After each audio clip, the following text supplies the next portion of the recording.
Lucas Steves.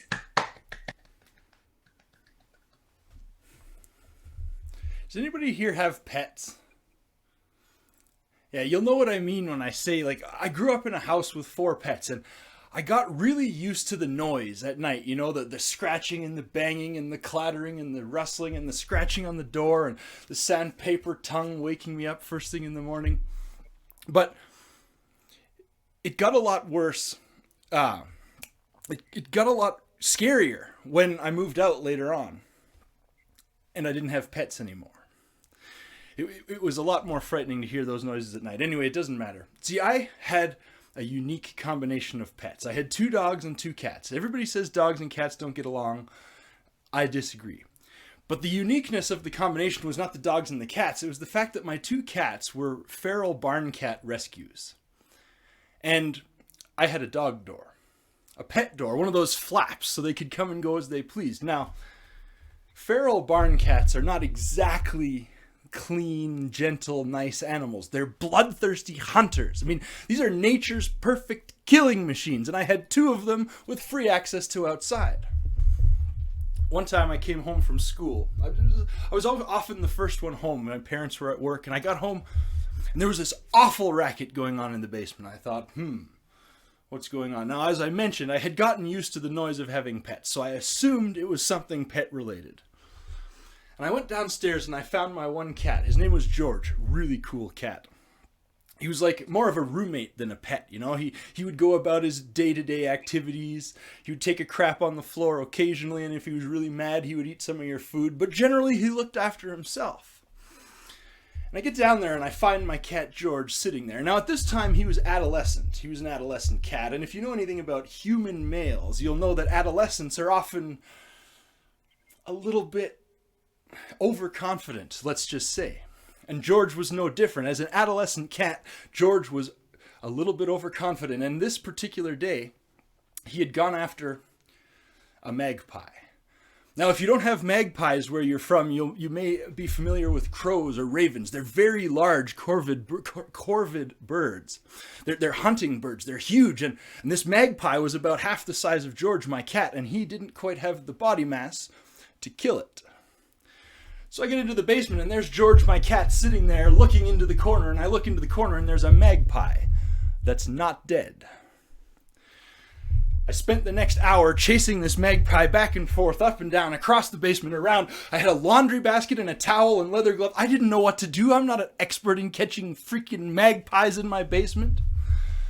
With some scratches and bruises and cuts and a few broken lamps and one hole in the wall, I did manage to get the magpie into the laundry basket. I got the towel on top and I took it outside. I released the magpie and everything was good. Another time I came home and there was a kerfuffle in my parents' bedroom. Thinking, oh no, this isn't good. I mean, as a kid, you never like to go into your parents' bedroom. It's a scary place. You might find things that will make you not sleep for the rest of your life. I didn't. It's okay.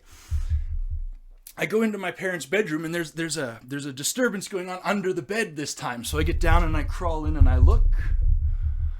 And there's my other cat, Fang. Now, Fang was named because she's such a sweet, gentle cat. No, she's not. She was sitting there with something brown. I couldn't quite exactly tell what it was. I had to go get a flashlight. I get the flashlight, I get down on my stomach, and I shine it in under the bed. And I saw a squirrel.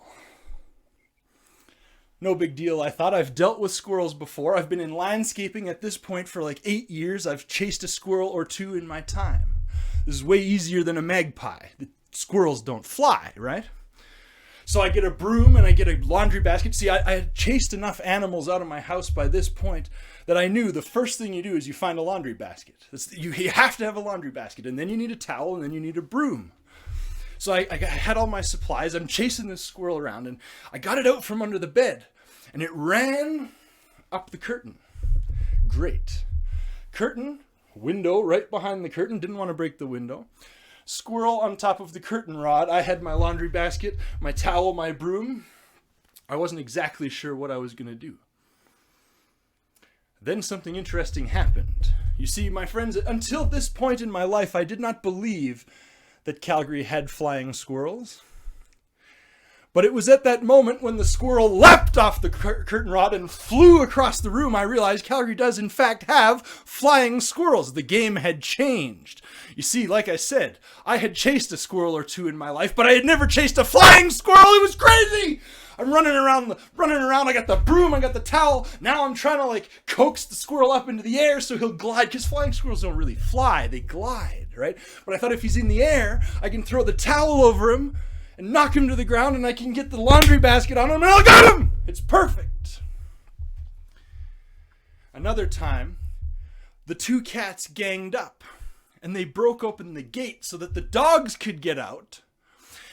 And I heard a racket on the front lawn, and then I heard a knock at the front door, which was odd because there was nobody at the front door, and I looked there just in time to see my cat George with the head of a jackrabbit that was twice the size of him. These cats were murderous, I'm telling you. And I have 100 stories like that, but it's not important now. Because about 10 years after, long after I had pets in my house, long after I was used to dealing with animals anymore, I pulled up on a job site. I'm a landscaper, for those of you who don't know, and I pull up in front of the house, and within 30 seconds of getting there, the neighbor comes out of her house with this look.